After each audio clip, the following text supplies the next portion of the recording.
Today we're looking at this boiler board, and you notice that the wires on on the relays are kind of brown.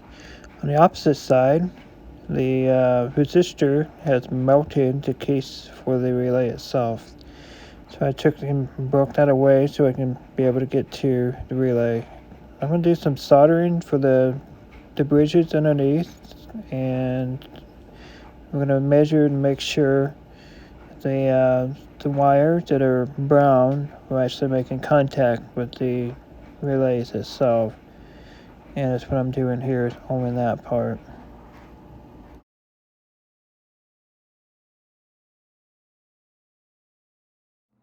I'm going to replace these, put them in sockets, so if this happened again, you can just easily remove them. Using a solder sucker, I was able to get the relays off. That's the socket for the relay, part number for it. And here is the relay part number. That's what it looks like. Okay, something's not working right. Across the AC, and you're getting 126 ohm. It should be reading like 6.4 mega ohms instead. That bridge is bad. That's the part number for the bridge, and here's the replacement part number for the bridge.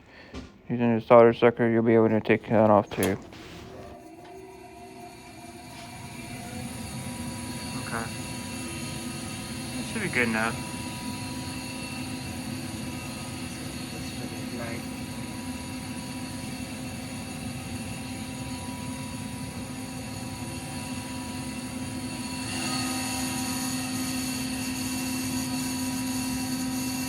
I changed that bridge and everything works now. It's not arcing anymore. I resoldered the resistor.